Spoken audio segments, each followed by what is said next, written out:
Boost ignition and liftoff, and all systems are go. Welcome to the Lesbo and the Bean universe. Lesbo and the Bean.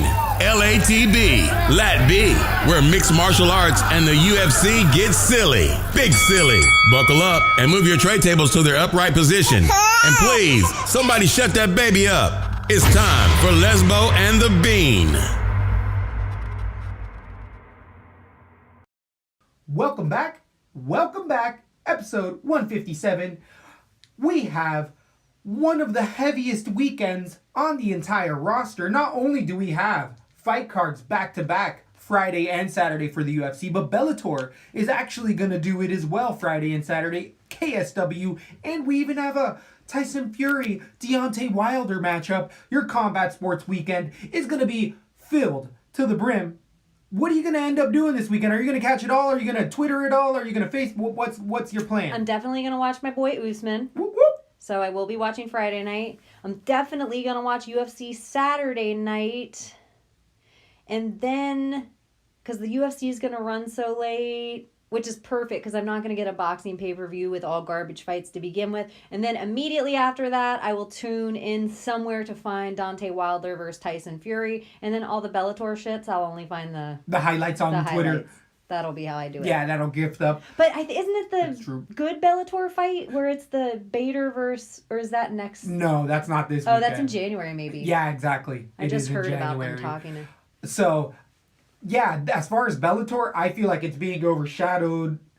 Again, the timing surprises me. Well, it shouldn't surprise me because they've done it time and time again. Whenever UFC takes a break, so does Bellator, and it's like, what?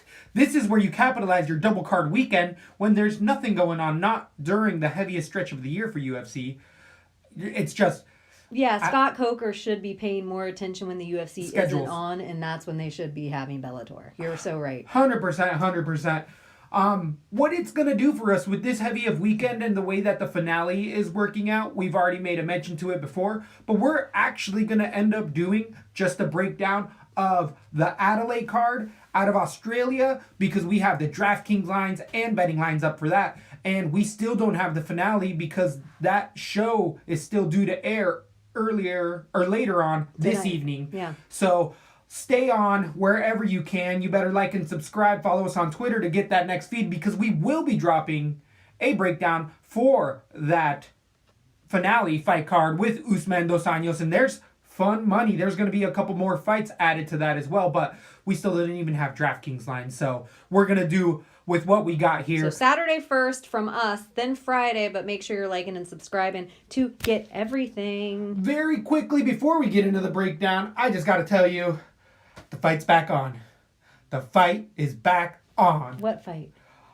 I'm going to have to be getting all sorts of ready for Rachel Ostovich versus PVZ is officially... Oh, it's back on. Back on. Her husband has pleaded not guilty in trial, claiming self-defense against Ostovich, which I'm assuming the judge is calling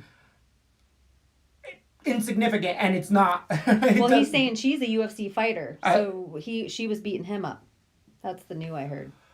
That's what I've been hearing as well. And come on, it's not like she's Chris Cyborg. Ostovich ain't that good. She's a submission fighter at best. It's not even like she's Macy Barber. Let's be real. Let's be real. It's not even like she's Bullet Valentina. How long does it take for an orbital bone to heal? Well, that's what I was wondering if she ever broke it. Right? If that's what the police used as well to just help get in the door because it made the charges seem that much more. I mean, it was attempted murder charges initially. Now it's down to an assault charge. But again, they use those tactics to help just knock down the doors. So, Ostovich, January, you better get ready for that. And is Hawaii like the continental United States? Do they care as much about roughing each other up? Men and women roughing each other up? I don't know, but it seems culturally a little different. So are you saying it's a more fisticuffs culture? Well, maybe the ladies just are like, bring it. Like, I don't know. I've seen some of those old VHS bum fight videos. Yeah, they're just like, bring it. Bring that shit. I don't know. So, I don't know. We're going to see what the trial is, but unfortunate situation all the way around. Luckily, Ostovich is going to be able to make a little bit of money. Ostovich looks like there was this Cuban girl in the Real World Miami. it's an old, and maybe it was like the 4th year of the Real World. This is so far back, but there was this Cuban girl who was a news anchor that every time I see, is it Rachel Ostovich? Correct. Every time I see her, I think, oh, she looks like whatever that girl's name was from the Real World Miami. Oh, I wanted to say from the local news, Felicia Combs. Oh, here? I don't watch the local news. Oh, good for you. Yeah. She's wearing those midnight dresses. Didn't watch the news then. I just knew the Real World girl wanted to be a newscaster when she grew up. It might have been the same. But getting too off topic, we all know what we're here for. And it's really for the breakdown. It's going to be a fun fight night worth of fights. Midday card for Australia. We're going back to Adelaide. Is it midday? Midday for us or midday for them? For them. Oh, okay. For them. For us, I believe it's going to be on regularly scheduled like 4 to 5 preliminaries. It's going to be on Fight Pass and FS1. Again, stay tuned for that finale fight card. But check your local listings. as we get into it, we go from the bottom to the top. We're going to end with the heavyweights. Dos Santos versus Tuivasa is going to headline it. But it begins with some of the lighter guys at 155 pounds. We have debuting one of those double dreaded debuts. Whew. Damir Ismagulov versus Alex Georges. Both of these fighters are pros. 7-0 for Georges against the 16-2 Magul. How am I going to pronounce that? Damir? We're going to go first name for Damir. Damir Ismagulov. So, Damir has some belts. He has only lost twice. It was via decision. He has quite a run under him. 27-year-old fighter is 5'10", coming in against a 6'2", 23-year-old Georges. Georges coming out of that Australia top team. We're going to see a big contingency out of that Australia top team. And Georges, I got to say, is one of those guys who pays for his membership. And they're like, yeah, mate, we'll get you some fights. And then he's fighting 0-0 fighters, guys that are 4-2, low caliber, no gas One tank. guy has he's fought 6 fights and he's lost 6 times. All 6 times in a row. And ended up watching some tape on Georges, and he is low caliber. He's making a name off of himself by calling out fighters and saying, yeah, I'm going to go in and slap that guy. I'm going to flip him off when he's trying to cut my leg. So, Georges, probably one of the lowest level fighters you're going to see in the UFC ever, even coming in. I think that he's a local guy that they're like, we need local people around to hype up the crowd, and they're not giving him somebody who is going to be a pushover in the UFC. I don't see clear title contention for Damir, but I do see a much higher level striker. He has much more competition level. Some of it is really low, but still higher than what I saw from Georges. He has power in his right hand, throws good 3 and 4 punch combinations together. Haven't really seen much of Damir's ground game at all, but Georges never shot a takedown at all, and when he was on the ground, it was really rudimentary stuff from his opponent, so I don't think it gets to the ground. I don't need to harp on it too much. The unfortunate thing here is that this is a double debut, and we're going to have the highest DraftKings fighter starting off the night. I see a TKO round number 1, but I think a lot of people see that for 9,500. Damir against 6,700. Georgie, I got that first round finish. How do you think this goes? I'm staying far, far away from this fight. I have Ismagulov, Damir Ismagulov, decision win, because I don't really know about him either. And even though he could be a very great fighter, I haven't seen enough on either of these guys. And I'm just going to guess an Australian can get beat up for 15 minutes without dying. And as long as he doesn't get knocked out, the fight will keep going. So this guy did have a KO or a TKO his last round, but it looked like from arm injury. I did not watch that fight. Right. It was a shoulder dislocation by his opponent. Ugh. So it was just exchanging punches. Georges, I guess I should break him down a little more technically. For 6'2", he keeps his head straight up. That tall man defense where his hands are low. He even at times, when he was fighting 53-year-old men, he was like, yeah, come on, fight me. Put his hands down and let him punch him. Anybody who does that type of fight IQ stuff, again, low level stuff. So, yeah. I think Damir, people are going to be hyping him for a top contender, and I didn't see that out of him, but I see him steamrolling Georges in this position. I am going to go with Ismagulov, but I'm just going to stay away from this. I'll move it up to, I want a third round finish. I just don't know how I see it coming because I don't really know either fighter. Oh, Right. stay far away. Stay far. I'm going to actually play Demir because I do think that he's going to get that first round finish. There's going to be other spots. I have a lot of other guys on the night. I think betting-wise, this is going to be a really fun way to bet. How much was Demir-ish? On 9.5 or something? 9,500 Oh, no on way. For a guy DraftKings that's never been in the UFC. for a debut fighter. That's crazy as hell. And the actual betting lines on the debuter is minus 500 against the plus 400 local Georgies. Coming out of Kazakhstan, though, I'm surprised he's not a crazy good wrestler, and he's going to take down Georgies and just grind him out. Just if I'm totally just being racist. Good point. Moving on to the 170-pound division, we have Kenta Nakamura versus Samuel Tahuri. Tahuri, 10-2, lost his debut in the UFC. The Polish 29-year-old is coming in short notice against Warley Alves and lost a decision over a year ago. I didn't think he looked as bad in there, being that he was a huge underdog and Warley Alves should have really got him out of there. But Tahuri showed a great gas tank, good movement, good shots, good IQ in there. Just a little green to have Warley Alves be his debut in the UFC. I actually really liked what I saw in there, and this is a much, much more advantageous fight for him where he doesn't have to worry about that big power as much. He gets a full year off training camp to get ready for it. But Nakamura, being 33-9, is a longtime veteran. He definitely is 34 years old, really tall, a very grinding S type of fighter, a Japanese fighter, uses his wrestling and grappling to really overcome his opponent. Striking. Is he really very tall or just tall for a Japanese man? Tall for a Japanese guy. Yeah, 5'11" at 170 doesn't really stick out to you that much, but he's like the tallest guy in Japan now. him and Yushin Okami, for sure. Which we're gonna see actually later on in the night, funny enough. Oh. So Nakamura uses the constant takedowns. He really hides behind his chin in the worst way, where Nakamura will eat 3 shots to just grab you and drag you down to the ground and win a decision. And he's been able to do that to a ton of fighters.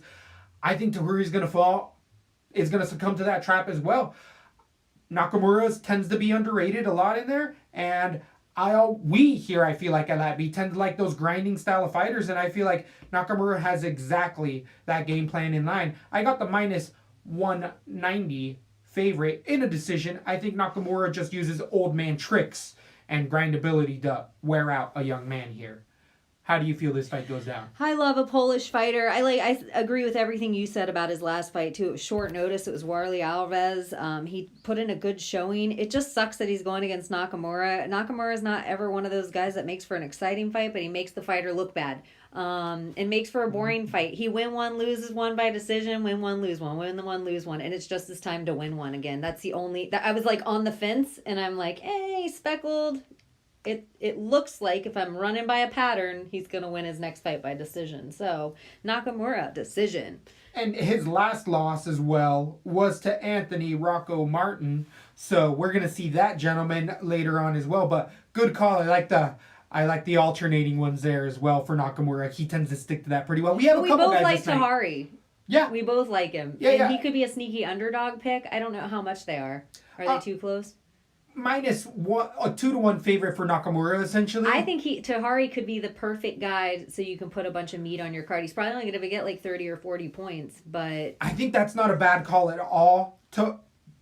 Tahuri is 7,400 on DraftKings. I don't think that I'm going to put Nakamura up for 8,800. I don't think he's in that 50-point average range, and I think he scores about 40, where the wager gauge more advantageous spot is Tahuri there. I totally agree with you. Good call there. Maybe the betting line for that one is going to be the over 2.5 rounds, over the half round, because we see that decision. Yeah, I think decided. that could be a good Little prop bet if you need to make one. Then we move on to the 35ers, where we have a debuting Kai Car France versus Elias Garcia. 6-1 Garcia got his first loss ever coming out of Milwaukee, Wisconsin in the UFC to Mike De La Rosa via submission 4 months ago. That was a short notice for Garcia. It was a big step up in competition, and striking, grappling, and cardio really got put to the test, and he did not wear it well.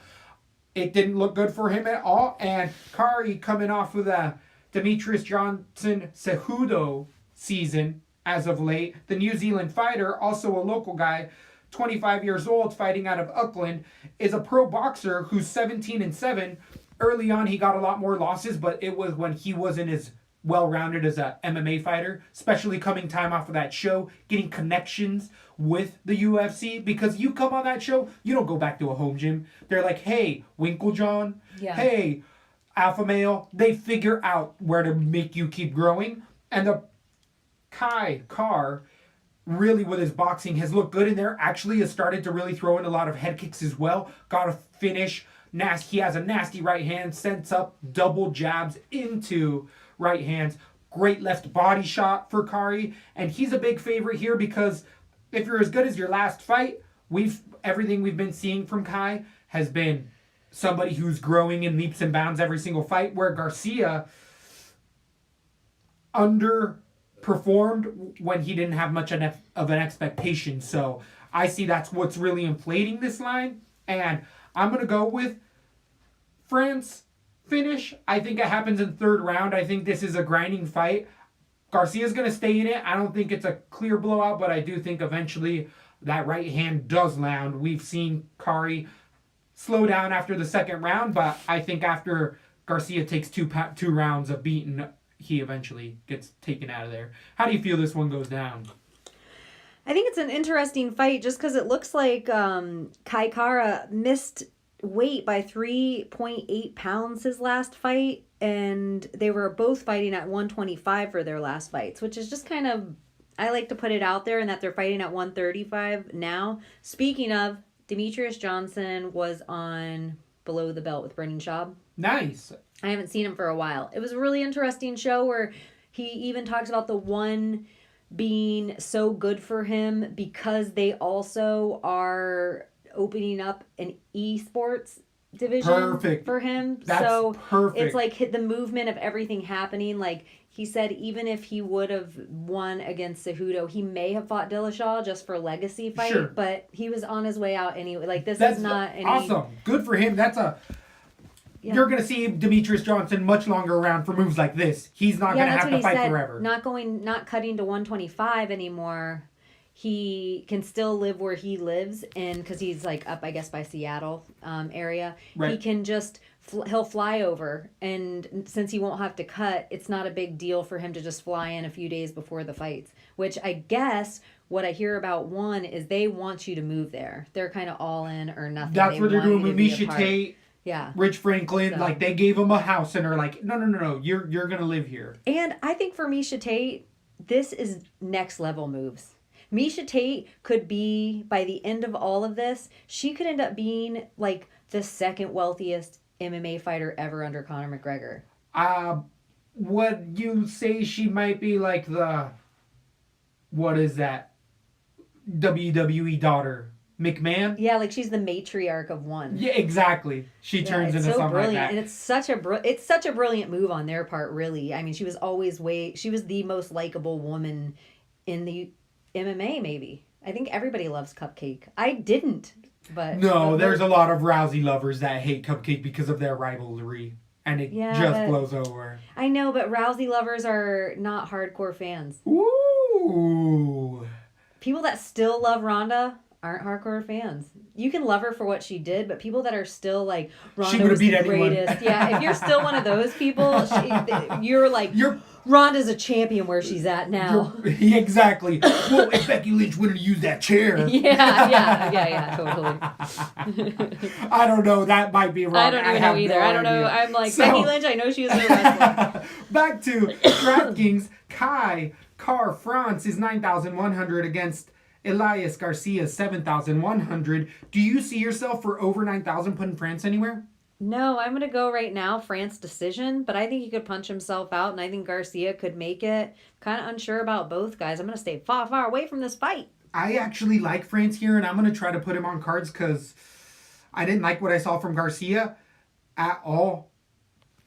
Ugh, that's a tough one. We're going to make some funny moves, but I feel like France can pay that off because he does have a fairly good Funny output from what I've moves seen. or money moves? Money moves is what better said. On to the 55ers, we have Mizoto Hirota coming in against Christoph Gallegos. Gallegos? No, that's somebody I used to know. Gallegos. The Spartan. The other Spartan. The other Spartan, who I believe is Brazilian. Just throwing that out there. Against Hirona, who's Pungus. Hirota coming with last two fights, 37 years old. He's 18-9, losing his last two fights against Ross Pearson in a decision 9 months ago. Prior to that, also losing to Alexander Volkanovski in a decision, which doesn't look that bad the more you look at it. Against the coming back fighter, Gallegos had a few fights in the UFC, lost them all, went to the regional scene, won a few fights that has come back, and won one, lost one, or won his re-debut back in there against Charles Oliveira on short notice 2 months ago via submission. Gallegos is a big puncher who has a developing ground game and has always had suspect cardio. So chin has always been well for Gallegos, but on the ground, especially later on in a fight, people can just outposition him, outgrapple him, hold him there. They might not be able to finish him like Oliveira did, but if Charles Oliveira, a known bed shitter, is in there and is confident as can be, bed shitter, then Gallegos just needs a little bit of pressure and for you to really get out of that first round to really put it to him. And I think Hirota has all of that. Even at 37 years old, Hirota eats punches a bit more than I would like, but he uses a lot of that Nakamura where he gets those double underhooks and drags you down to the ground and just holds you for 3 rounds and gets a 29-28, if not 30-27. Very boring fight. One of these, I feel like we're going to have what has you put it before really well. He makes you look bad in there, and the fight ends up being boring, and I feel like Hirota does that. I got Mizoto Hirota for a decision. Whoa. Big underdog. I just don't like what I've seen from Gallegos still. He gets taken down in every fight. Charles knew. We all know how to beat Charles Oliveira, but take him down and it's going to happen again. I see a decision for. I think Charles Oliveira, as much as he drives me crazy, and I do think he's one of the guys that had quit in there, he does have one of the better ground games in the UFC, and the way he cinched up that whole victory, he's been on a tear. I think his last 2 or 3 fights. I don't know. I could be wrong, but I feel like Charles Oliveira is back, in quotes, if he was ever gone. Okay. Gallegos, I am not digging him at all, but Hirota, he's only fighting because he's a Japan fighter. He must be a big name there, but he's never seemed really UFC great to me. Even though he's losing to good people, I almost feel like he lost in the same way like Gallegos lost. Like they were both gimme fights, like to the other fighter. Like right. Here we need Charles Oliveira to look good in Brazil, and we need Volkanovski. We want to build his name up really big. Let's give him a gimme fight. And that's kind of what I feel like now. 2 gimme fights are fighting each other. So I'm gonna stay far away from this again. But I got Gallegos decision. So we're split up on this one. I got the big underdog at the minus. I really just like Black House Gym better. They are a good gym. I have the big underdog in Hirota at the plus 280 against the minus 345. Gallegos on DraftKings. Gallegos, a 9,000 fighter. Against 7-2 for Hirota. Guess who's going to be playing some Hirota on his cards? I'm going to probably go around 70-75% for Hirota. I feel like this is a decision fight to me. Big playing factors in those other fights for the loss against Pearson was Pearson has takedown defense. And what I guess I didn't get across is Gallegos still has not proven that he has takedown defense, and that's what Hirota does. So I just am going to try to put people that can get big points. Big points. That's a good call. Decision win, that's a good call. call. Hirota at 40, 50, maybe. Right. I guess I'm playing it more in cash games where I'm just trying to make my money back, if not whatever. Right, instead of those tournaments where I want to get first or second. Yeah, for the cost though, you're 100% right. Hirota all day for the price. So Anything left with that one? No. On to the 25ers. That's a garbage fight. That's a tough one. I'm going to say it. That's a tough one. That'll be a fight of the year. Everyone will be like, oh my God, did you see Hirota Giagos? That was right, a barn burner. As we were saying before with the 35ers, both of those guys moved up from 25 to 35. I believe a lot of people have said that this is the closing 125 bout for the division. No, TJ versus Henry. Oh, okay. That's right. You're right for that bout. But I think it was this. And then Henry they made the bout. He had his old boy Ali Abdelaziz outbid the UFC, and the UFC was like, okay, we don't want to play ball with you. Hey, TJ, you want to be the 125 last champion ever? And TJ's like, okay. Sure. Okay. So at 125, we have Wilson Hayes against Ben Nguyen. Nguyen has ties to the Australian scene. He actually moved there when he was a young man, so he might be there a month beforehand. Ben Nguyen's face looks like it's photoshopped on his That's a bad picture of him. That's a bad picture and of he him, looks like frightened. Yeah, he's a handsome guy. He is the 30-year-old fighter has been fighting in the UFC for a little while now, getting some marquee wins, losing last to Jussier Formiga via submission. He's 17-7, and a lot of people still call him a prospect in the division against the 33-year-old longtime veteran Wilson Hayes, who's fighting out of Philadelphia, Pennsylvania, which just doesn't really make sense, but he's out there doing it. Coming off of a 3-fight losing streak, the 22-9 fighter came over from Bellator. A lot of people said he put his best years in at Bellator, and he really has come to the UFC and not shown out well at all. We know what Wilson Hayes wants to do, use his wrestling to get you to the ground and submit you, and now people are able to stop a lot of those takedowns. And striking-wise, Wilson Hayes' chin has started to really be suspect. Against a power puncture like Nguyen, this has the makings for a setup finish. I think that Wilson Hayes is short in his career. It's rare for these guys to get 3 losses in a row, even though they're against top competition. Henry Cejudo, who else did he lose in there? Demetrius Johnson and Jussier Formiga, or not Jussier, John Moraga. Moraga really showed just an outclassing, and I feel like I've seen Wilson Hayes take a step down. Like, he looks like a 45-year-old fighter in there to me. He's really slowed down from a lot of his earlier fights and really been beat up. Ben Nguyen has also had some of those. Smoka beat the living daylights out of him, which we now see at 135. And Formiga just showed us that there's places that you can exploit Ben Nguyen, and that's on the ground. Ben Nguyen has good takedown defense, heavy hands, punches well left and right, moves forward well. Gas tank is a little suspect, and IQ at times in there for Ben Nguyen. I have been a bit worried. I think Ben Nguyen can stop the takedowns long enough to land enough punches, and I'm not putting that. This is more of a fade for me on Wilson Hayes than anything. I like Ben Nguyen a bit more. He's a bit younger, hasn't had as many brutal fights as Wilson Hayes, and I think this is just the career of Hayes catching up to him more than anything. I got Nguyen TKO round number 3. I think this is a fun one, and I'm going to probably stay heavy on Nguyen for this fight. How do you feel this goes down?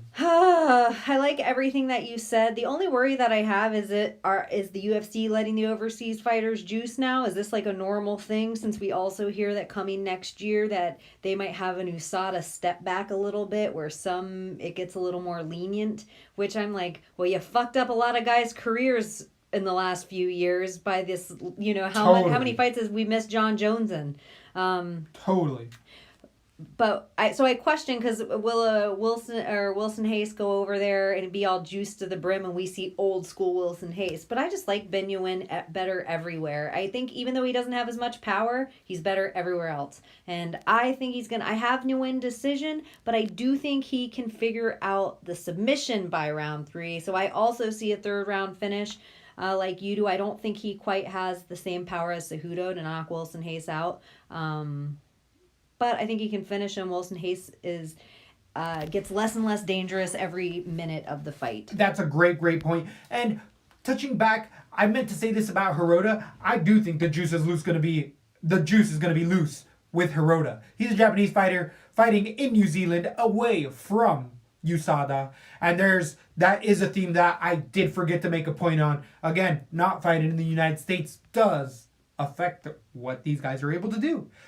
So we skip forward to the 170-pound fighter. The aforementioned Yushin Okami has come back, and he's had an open door policy essentially with the UFC. He's gone and fought in many other organizations and has always found a home back in UFC, usually when they need a short round showcase fight. In Australia, they bring in Yushin Okami to be like, oh, Japanese people that live out here, come on, you guys got to come too. And we're seeing a lot of that here against the Alexei Kunichkeo.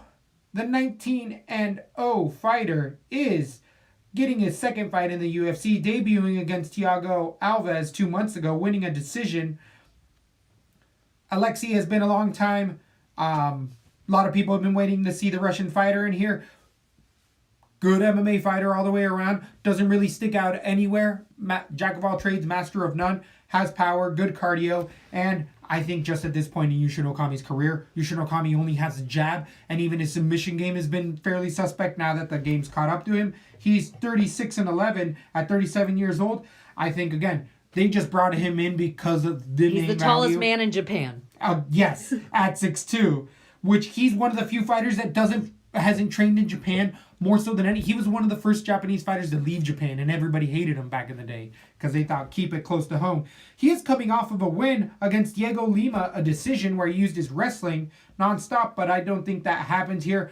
I see Kunichkeo getting a decision. Maybe I can see a finish later on, but I think I'm going to stay in that range. I don't know how heavy I'm going to play Kunichkeo in here. I think Okami can go to a decision for 9,200. I do think it's a little steep. This is one of those guys I'm not going to try to play a lot of those other 9,000s. I see it, not this. I see a decision here. Who do you have in this fight? I have Konchenko decision as well. Really, it's just more of a fade on Ochikami about his age only. It's not because I've seen anything from Alexei that I'm like really hot on or high on. So I don't see myself playing this too many places either. My new rule of sticking with what I know seems to be paying off, and I don't know these guys. Totally a good call. Yeah, this is definitely a stay away DraftKings-wise whatsoever. Betting-wise, you're not getting really any value at all for the minus 300 favorite, Alexei Wolverine himself. On to the main card. Like and subscribe wherever you can. Just remember to hit that bell so that you get the up-to-date, because it is going to matter this week especially. Make sure you're checking if you subscribe that you're not unsubscribed, because Facebook's been doing or YouTube's been doing that. Just kidding. Oh, to all of their top sites, to the you know how you always hear threats of YouTube. We're threatening YouTube with Everyone our content. Everyone always is like, YouTube's unsubscribing all my listeners. So. That's got to be it. So, the main card is going to open up with Sawid Youssef against Saman, debuting Mokhtarian. Mokhtarian has an older brother in the UFC who has had mixed reviews in there. The debuting Australian 26-year-old is 8-0, had a bit of hype from his brother, but he's also fighting 0-0 fighters. One fight separated. 2 fights ago, he was fighting an 0-0 fighter, got a submission. Does that deserve to be on your freaking pro record? The last fight he fought, the guy doesn't even have a record. So, Mokhtarian... It was just in a bar. It was at a family backyard. 3-4 fights in a row he's had 0-0 fighters. He's getting debut professional fighters. And he's stepping in on name value. This is a family event. That's the reason he got in here at all. Youssef, coming off of the Contender Series, being 7-1, only losing to Luis Gomez 11 months ago via slam TKO, but winning his Contender Series fight via decision. I felt like there was a lot of hype on Youssef coming in. He may be out of that Niger team, Lloyd Irving. Oh, he is out of Nigeria. 25-year-old. He's training with James Vick. Been hearing a lot of hype on him, and the fact that he went to decision on the show and still got a contract is interesting because we haven't really seen that happen. In this spot specifically, though, I think Mokhtarian is an okay fighter. Does he deserve to be on the roster? Maybe. I think he's at the bottom of the barrel. I think the competition speaks to that, and I see Youssef getting a second round finish. I think that the cardio is going to play big after that first round. Mokhtarian is blowing these chumps out of the water. Once he finds a little bit of resistance, I think he's going to be in a... There's levels to this game, and Youssef has at least shown us that he can go to decision and still keep a good game plan amongst him. I think Mokhtarian falls apart. This is a second round TKO for me. Who do you have winning this fight? I have a third round TKO, but that's more for Youssef. That's just remind me to stay away from this fight. I also don't know either of these guys. I think it's a really weird fight for Youssef. We don't know how his ground game is at all. Or maybe... He has good takedown defense. And I don't know if he has wrestling accolades, but if you're coming out of that lead, or you have wrestlers with you. Like, there's a good amount of wrestlers out of that camp. So I feel like he does have some sort of junior college credentials. Again... He's debuting. We opened up the main card with a double debut, though it was a Contender Series fight. Officially, so he is starting. So the prelims and the main card are double Ds. Double Ds to start off these events. 9,300 for Youssef on DraftKings against 6,900 for Mokhtarian. I don't know. I think I stay away from that one as well for 9-3. I agree. So... we move on to the 205ers, some of the heaviest guys of the night. Jim Shoot debuts against Paul Craig. Paul Craig being 10-2, coming off of one of the latest finishes of all time, losing 30-27 decidedly until he got that last second submission against Magomed Ankalaev 8 months ago. Craig talking about since then how he was ready to retire, give up his job, do everything, and if you're only as good as your last fight was dog shit. You got pieced apart until the last second. For the entire fight. For the entire fight. So we have really limited striking. I don't know about his cardio so much because he was on his back most of that fight, just getting picked apart. So Craig's cardio is iffy. Jim Shoot is 8-0, an Australian fighter. He won his... Groot. Is it Groot? No, Groot. Oh, he is It should be the Groot. The Groot. Yeah. Australian local. He's fighting out of Melbourne. Young kid. Won his debut against Blackler. I believe it was short notice even that he got in there and won it. It was decisive. The thing with him is that we haven't seen him get out of the first round too many other times, but he has tons of punching power.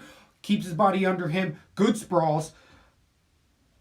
Against Paul Craig, who keeps his head straight up and is really a submission threat more than anything. If Shoot can stay off of the ground completely, I see that Shoot finishes this striking. I don't like anything I ever see from Craig. He leaves his hands out when he strikes. He leaves his punches and just stands there, admires his limited striking, where I think Shoot moves forward. Where Shoot can be in trouble is that he's 22 years old. He could hurt Paul Craig, just like we saw Mueller just do. Hurt him, jump on him, start a ground and pound, and then Craig throws up that armbar. We've seen Craig be able to do that. So I do have Shoot winning this by TKO, but I'm not going to be able to play this too heavily because that Mueller fight should have taught me something. And this is that type of situation where this gets into the second, third round. We've seen Craig at least be there. We're seeing a debut fighter here, so we don't, like you've been saying, we know what we know, and what we know is Shoot's going to get a TKO round number 3. Who do you have in this fight? I have Crew KO round 1. I want to go just really, like, the Bear Jew can take a beating and just stay in there, but I think this is a money grab all day. He's just filling in a spot, going in there. He's going to be a highlight reel for Jim Crute. He's a young guy, but something about these young guys, they're just the next level of the game. I'm not as worried about their fight IQ as some of the people that are a little older just from odd countries. It's like the guys that are 20 and 22 in there, they're obsessed with UFC, and they seem to be like John Jones watching tapes. I'm just planning all this around the coming of Crute. Jim Crute, KO round 1. Get Paul Craig out of there. The Brute Crute is a minus 185 favorite. The Groot Crew is so much better. Groot. On DraftKings, 8,700 against for Crew against Paul Craig, 7,500. Are you going to play this on DraftKings? I think I'm gonna. I think I am going to play this a little bit more. And that takedown defense But is there I for Crew. also agree with what you're saying all day. Right, that armbar could I have know it. Craig more, and the armbar makes more sense to me. Or a triangle, but something where he gets hurt Yeah. and he grabs it all of a sudden. Yeah. Especially in that first round. So, tentative, I'm not going to be 100% in, but for 8,700, yeah, he's going to be on some of my cash cards. Here comes your favorite juicer. Woo woo! And we are in Australia. The hip shaving one himself. Look that up. Hip shaving surgery and why you might need it when you're 21 years old. Steroids. I mean, Jake Matthews is coming in against Anthony Rocco Martin at 170 pounds. I hate that Anthony Martin is throwing Rocco in there. Changing himself. He was just Anthony Martin. Much easier to say. Rocco just doesn't roll off the tongue. Unless you just call him Rock. Right? It's such a Anthony. He goes by Ant Tony, or he probably goes by Tony, Tony. and then it's like Rocco, like Right. yo Rocco. That's what Like go by it's Rock. such Don't go an Rocco. Italian thing that I've heard Rocco a lot, like said around, like hey you guinea Rocco. That's the only racial term for some reason that anyone's allowed to say. You're allowed to say Italian racial terms. Interesting. And mix. I guess you can be like, what up, you dirty Mick? That's like an Irish. That's an Irish racial term. They sound brutal. I guess. You're like, that's too close. Yep. Hey, that's what I feel like. I'm not touching that with a 10-foot pole. I know, but I wonder, I bet you Mick came, I would never even dare say the S word, because I am a Mick, so I feel like it. So, I'd stick with the bean myself. Anthony Rocco's Dirty moving dyke up. Mick. So, Rocco moving up from 155 pounds, which actually Jake Matthews has as well. Both of these guys have fought in the UFC for a while. 14-4. Rocco is coming off of a 2-fight winning streak against Jake Matthews' 3-fight winning streak being 14-3. Pretty even records. What we've really seen with the 24-year-old Matthews is a growing fighter who is literally growing. He's going to be a 185er soon enough. I guarantee it. Humongous legs. The chin, a bit suspect. He's been having issues. Well, again, he's already had hip surgery to shave down his hips. He's had rotator cuff surgery to shave those down as well. And it's just telltale signs of steroid abuse. Rocco isn't one of those guys. Maybe if there was a steroid to be more the EPO, he doesn't look like one of those muscle-bound guys at all whatsoever. And Jake Matthews into the third round really starts to grind down. We've seen it time and time again for the young 24-year-old. He blows you out of the water. If he gets his groove going in the first round, he cruises to a finish. If he sees resistance, all of a sudden he's like, ooh, this is a tough fight. Lee got him with that wrestling and just grinding, pushing forward style. And then Rocco has really showed us that that's what he's coming in there to do. That Ryan LaFleur upset was a big upset, and it was decided a month ago. Ryan LaFleur is a better wrestler, I'd say, than Jake Matthews potentially in there. Striking-wise, these guys are fairly even.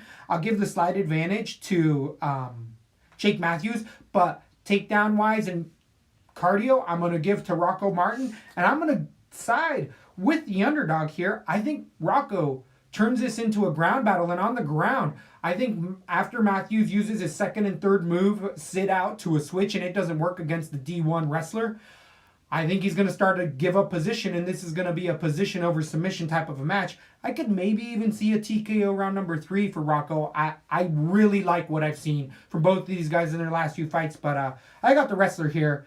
Who do you have in this fight? I wanted to look back and see how I picked on Anthony Martin in the past. Let me see. I've only gone with somebody else twice in his whole career. I always pick Anthony Martin. Now 3 times. He has gotten it better as of late. He has gotten better. He is a grinder. He always tends to grind out his fights against all the people that you say make fights boring because they just grind them to a boring halt. Anthony Martin always beats those guys. Jake Matthews is kind of one of those guys to me.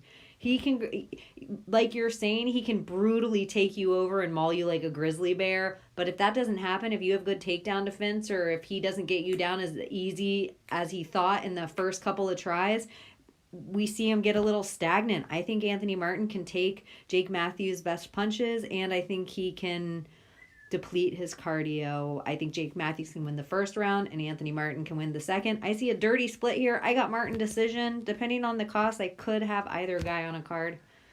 Jake Matthews, 8,400 on DraftKings, again 7,800 for Martin. Oh yeah, I'll have Martin on some cards. Plus 115 underdog. Anthony Martin against the minus 145 favorite. Jake Matthews here at LaTB.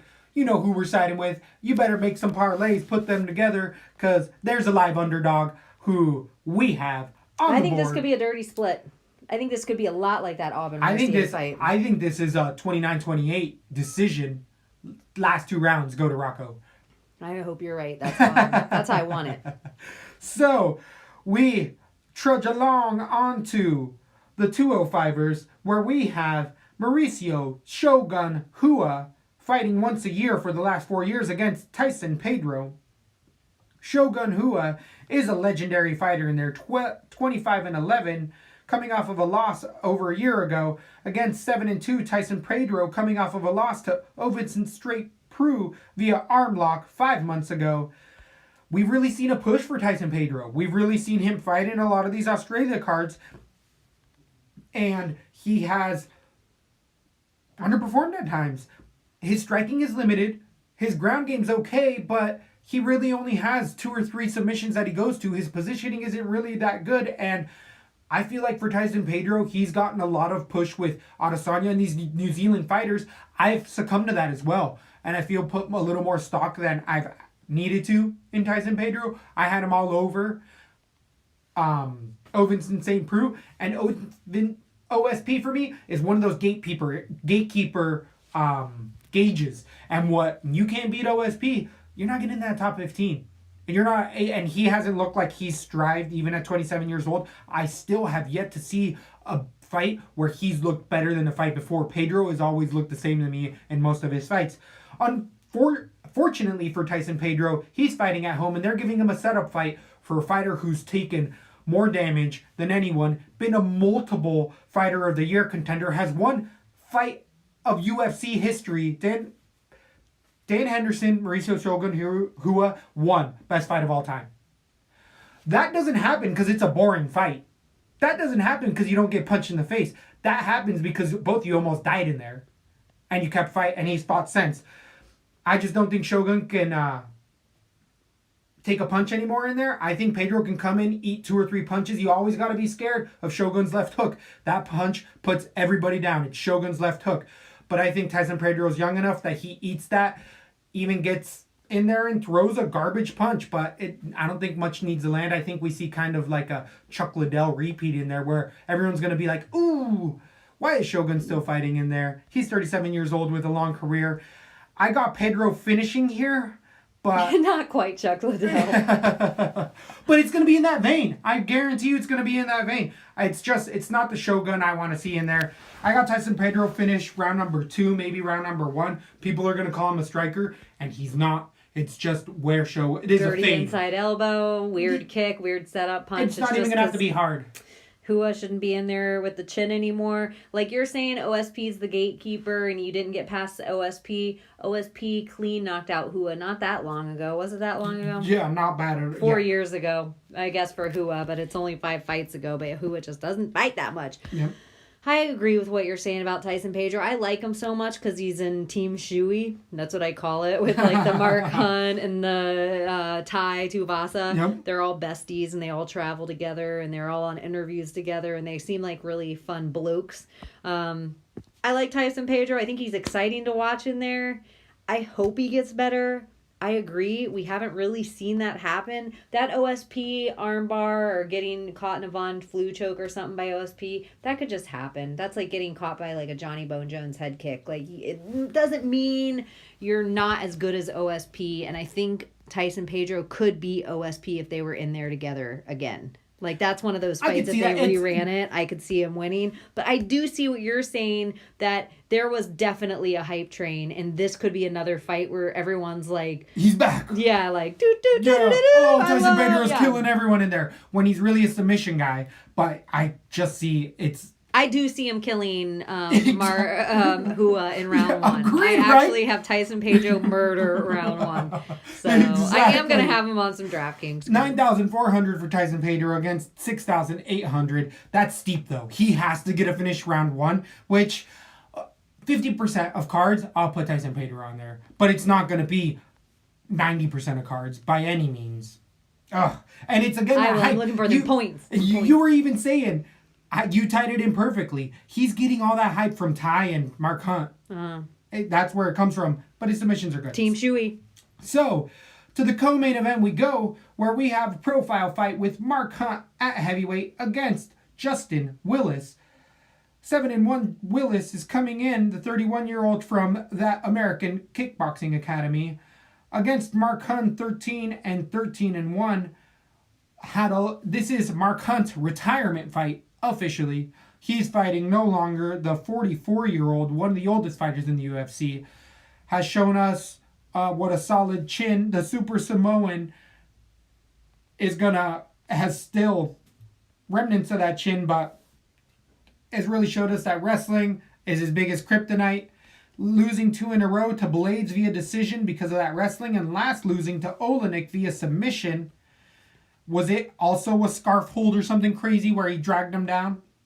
Willis doesn't have that. Willis has much more of a wrestling game plan, a.k.a. tends to put a good game plan together. And I feel like the wrestling is going to be the key factor in this fight, and that's what Willis likes to do in there. Unfortunately for Mark Hunt, they haven't been giving him advantageous fights, even though Olenek, he was a big favorite. It's just that submission game that Willis doesn't have.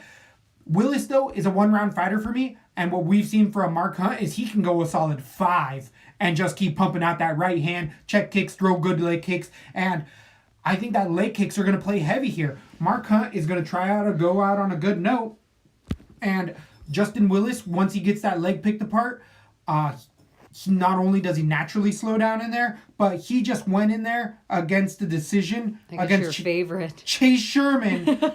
So the reason that happened, he also beat James Mulharan via decision. The reason that those two fights went to decision is because essentially Willis was gassing in that second and third round and just had enough gas to get through the rounds, where Mark Hunt is one of those Cerrone-esque guys. He'll give up that first round, but then he starts to wake up in that second and third, and by that third, he gets a walk-away TKO. But I do think that maybe Mark Hunt here fights off the takedowns for the first round, and in that first round, Willis gasses, and then those takedowns don't come, being a local home favorite as well. I got the KFC King himself, Super Samoan, Mark Hunt, for the upset win at -115. I'm going with Mark Hunt for the decision. Maybe a third-round TKO in there against Justin Willis. Who do you have in this fight? Is it an upset or is he the favorite? He is the underdog. Oh, near even at -115. Oh, yeah, because Justin Willis is at 105. So right now, Mark Hunt's the favorite. I think everyone's kind of seeing what you see. I just see Justin Willis to win this pretty similarly to Blades. I think he's going to play it in the exact same manner. I see him eking out the decision, and I want to go with Mark Hunt. You think as long as he's not standing with somebody, he should be totally safe. But like you're saying, wrestling's always been his Achilles heel. And Justin Willis, that's all he kind of does. Yep. I hope AKA is setting up Justin Willis better for this fight because Mark Hunt knows every trick. Don't try to use no weird tricks. Mark Hunt knows them. He gets poked in the eye every fight. It's almost like if there's a shitty thing to happen, it's going to happen to Mark Hunt. Kicked in the balls and nonstop. Oh, I could see myself going with both fighters on separate cards, but right now I have Willis decision, and I could see myself even going back to Mark Hunt. 8,200 for Justin Willis. This is all on age, too, with Mark Hunt. I don't like him. And it's funny, Mark Hunt's 44. Yep. He's the real Adele age. Totally. He could really be fighting. He's older than Tito Ortiz. Yep. And even though I want him to retire really bad, he doesn't seem like...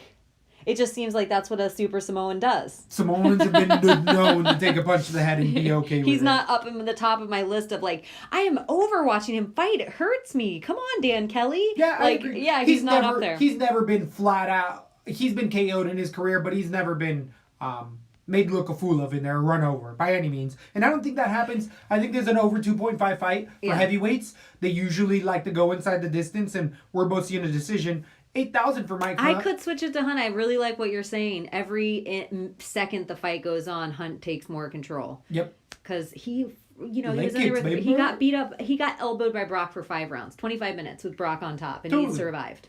Yep. Mark Hunt's a beast. Beastie. So, moving to the main event. If you haven't liked and subscribed, you made it this far, might as well. Give us a holiday treat. Tell a friend. Hey, that'd be nice. Go on your mom's phone and just put subscribe. She doesn't even listen to our iTunes. She'll never even know. That's for all of our kid listeners. Yep, that's for the high dynamic. Go on your grandma's phone, subscribe, Lesbo and the Bean. Under 16-year-olds that are betting on fights. So, we made it to the heavyweight main event with Junior Dos Santos against Tai Tuivasa. Keep talking on here. I'm checking the camera over there. Go for it. Tai is 10-0, perfect in there. Had multiple fights in the UFC now against the long-tenured 19-5 Junior Dos Santos. The 34-year-old Dos Santos is coming off of a win-1, lose-1 for a while now. Last winning over Bali Ivanov 4 months ago, losing to Stipe Miocic, beating Rothwell, losing to Overeem, beating Miocic in a decision. Junior Dos Santos has been one of those teetering fighters where we say his chin's gone, but his chin's gone against the top 5 fighters. When he's losing to the top 3 guys. Overeem, Miocic, Cain Velasquez a couple times, and really no one else in there has really been able to do much to Junior Dos Santos. Classic boxer in there, good takedown defense. I haven't seen much of his game because he likes to tend to get up and keep this striking. He has a piston of a right hand, good gas tank, and good head movement. Junior Dos Santos is a very tenured fighter with good fight IQ. And really, other than, again, those top 5 fighters, he just steadily wins decisions. Tai Tuivasa, this is the biggest step he's taken in a long time. Andrei Arlovski is his last win 5 months ago. Before that, knocked out Cyril Asker. And prior to that, he beat Rashad Coulter in a TKO with a double flying knee. But these fights are way lower caliber than anyone who Junior Dos Santos has fought of late.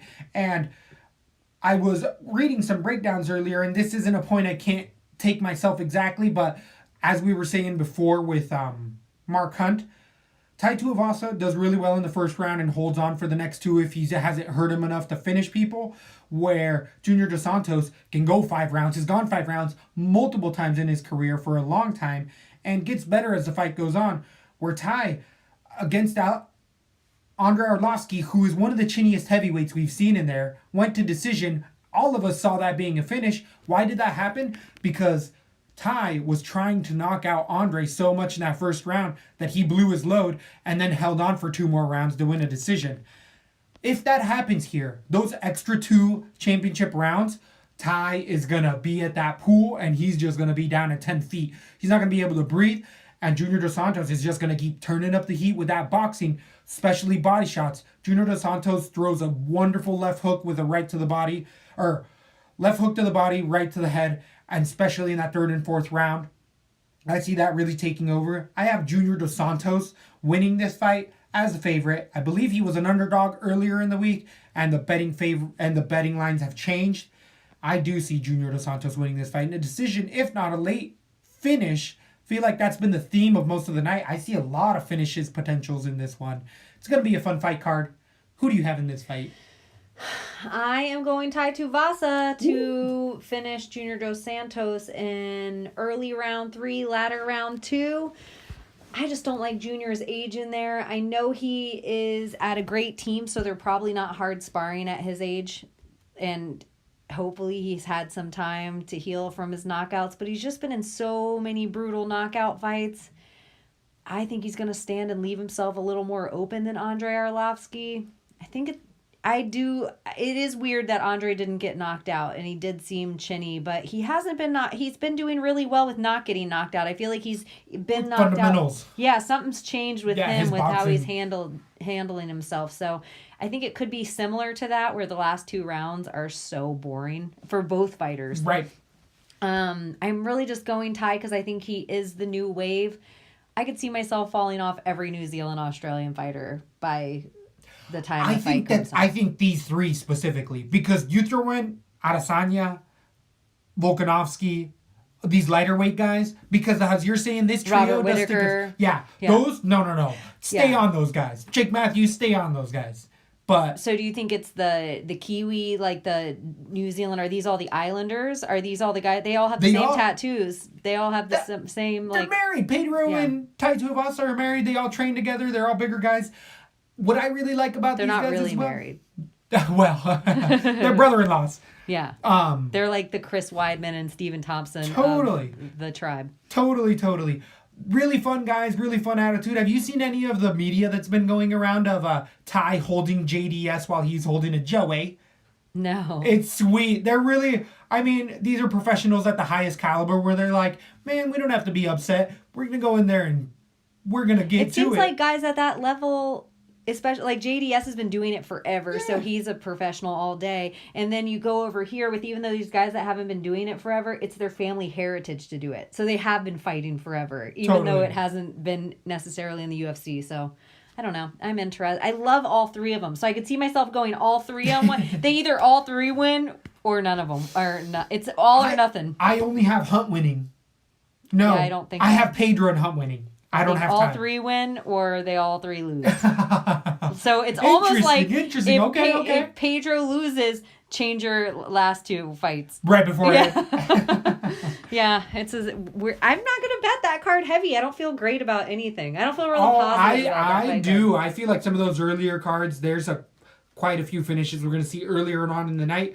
On DraftKings though, Junior Dos Santos 8,300 against the 7,900 for Tai Tuivasa. That's crazy. 7,900? 7,900. Oh, that's good. That's good score. It's that's almost a great even. score. Yeah, it's right in the middle. It's right that Mark Hunt. That's perfect. Area. That's how it should be. Ty should be the underdog on that. Right, slightly. So I don't know how much exposure I'm going to have to this on DraftKings, this specific fight. It is a 5-rounder. I think if you put all three of them could win by knockout. They could all be worth over 100 points. Yes. Any fight can be worth 100. Yeah, exactly. Every single fight can be over. Fighter. So, remember, stick around while you can, because we got a whole finale coming up. Yeah, we're going to have Friday's card coming up soon, so if you're a fan of Usman like we are, make sure you stick around. Let's go the beat! Thanks for listening to LaTB. For all things Lesbo and the Bean, head over to lesboandthebean.com or follow us on Instagram, Facebook, and Twitter.